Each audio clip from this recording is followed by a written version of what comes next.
Civic Space and Citizen Participation course. Module 3, Citizens' Participation in Democratization Process of African Countries. In all African countries, it is stated in their constitutions that citizens are the owners of their countries, and therefore they have the supreme power collectively on matters that governs or relate to their countries. So that means that citizens have the ultimate power in terms of how they are governed, the countries are governed. And then everybody should respect it, and nobody is above the law of the land, which is the constitution. It is assumed that citizens have the final say on who becomes their leaders, like presidents or parliamentarians, through election processes. And they also have the final say in policy-making processes. But in some instances, their participation is limited through different challenges and barriers that are perpetuated by systems that confront them or by leaders that confront them. And these barriers limit citizen participation in democratization processes. We have seen an increase of citizens' participation and leading in organizing public discussions, public dialogues, public hearings, and we've seen them coming together in forces and formations to protest for electoral reforms that will enhance democracy, that will enhance inclusive elections in choosing who becomes leaders. And we've seen them also coming together to push for the advancement of democracy, good governance in countries and communities that they live in. And this continuous organizing by citizens is advancing democracy and good governance in many countries in Africa, because people are taking charge of their destiny, people are taking charge of who drives and who leads them as people. It is important to note that there are limited mechanisms for redress in places across the continent when citizen movement leaders or community activists, leaders or community activists are legally arrested, detained, tortured, or even killed by oppressors. Much is not done for redress for these people.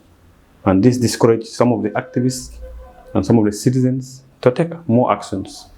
But yet, a lot more of citizens are taking all the burden and the challenges that comes with to take more actions in holding governments accountable and continue to really advance popular education. Conscientizing the citizens to be able to know the challenges that the country is facing and what they need to do to move themselves out of those challenges. So citizens taking in charge of their destiny, but also believing that nobody will come from anywhere to deliver the countries that they want to live in for them, but they have to do it by themselves.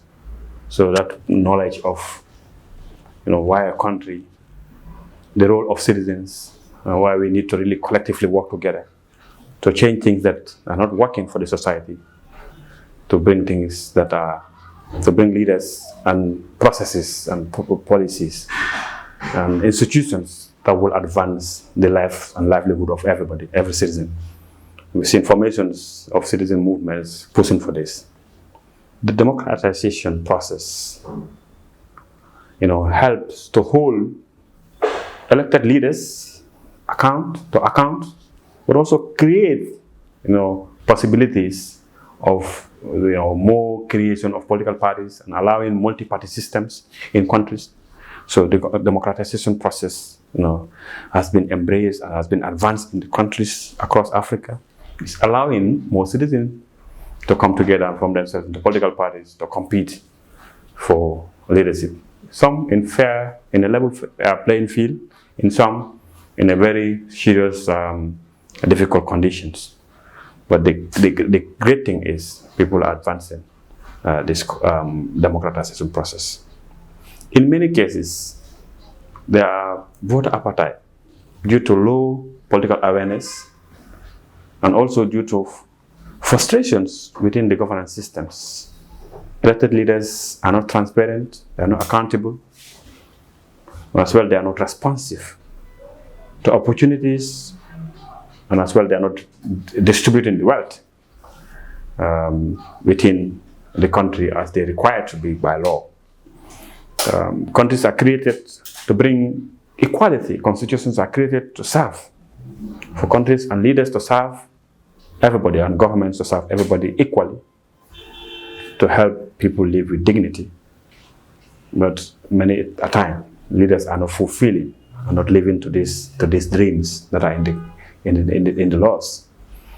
So the processes limits, the participation of others, and then it makes people to be laissez-faire. Some people don't care about the processes, and then that reduces their participation in critical moments and critical processes like elections, and that brings down the low participation. And many of this is young people who have not been properly educated to understand the values and the importance of choosing leaders that are very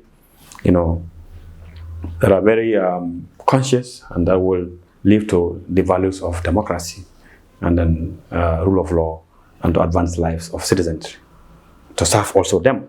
Because when people put you into power, obviously the citizens are the ultimate bosses and leaders that can put a leader into power. But in many instances we have seen in Africa that is the other way around, that when the leader is coming into power, then they've seen themselves as the bosses, and then they capture the spaces, and the followers just have to follow, and they do what they want without following the due process or without following the laws of the land. But the citizen organizing can change all of this. So many political parties also lack transparency. They lack inclusiveness, and then this lead into less controls in the political parties. And then we've seen a lot of capture, state capture, or I'll call it party capture in the political systems, and then they have been controlled by men in many instances. So if a political party is not democratic in a sense, then they are not respecting two-term limit. Will they be democratic? Or leaders who are in political parties, they are not democratic. Will they be democratic in the long run when they become president? That's a question, a food for thought question for all of us to think about. And so the process of democracy in Africa really need to start from the party level to national level, to bring equality. It's clear and manifested that many of the young people and women have been marginalized due to lack of enlightenment or understanding of issues. But the process of conscientizing them will help them to participate effectively in the processes of democracy. According to Margaret Mead, never doubt a small group of thoughtful, committed citizens can change the world. Indeed, it is the only thing that ever has. In conclusion, or in summary of this module, you've seen that we have touched on citizens' participation, how citizens' movement and citizens as individuals have been given the power by their constitutions, that they are the supreme power. They have the supreme power collectively. They've also taken you to the journey of how citizens collectively hold leaders accountable. But we've also seen how the challenges that citizens face in terms of holding leaders accountable, and then mechanisms of redress are not in existence in some countries, and mechanisms of redress are limited in certain instances, and this discourage a lot of citizens' participation. We've also seen, the formations of movements that are advancing citizen participation, and then the advancement of popular education in the whole process of citizen participation in democratization processes. I will also want to stress that in this module, we have talked about the whole process of participation of youth and women movements in the democratization process, how they have been instrumental in educating, in enabling people to understand to be conscientized so that they can hold governments accountable and leaders accountable to advance democratization or democracy in countries and good governance. I want to invite you to the next module, Module 4. But before then, click mock link below to learn more about this module, to listen more and educate yourself. See you in Module 4.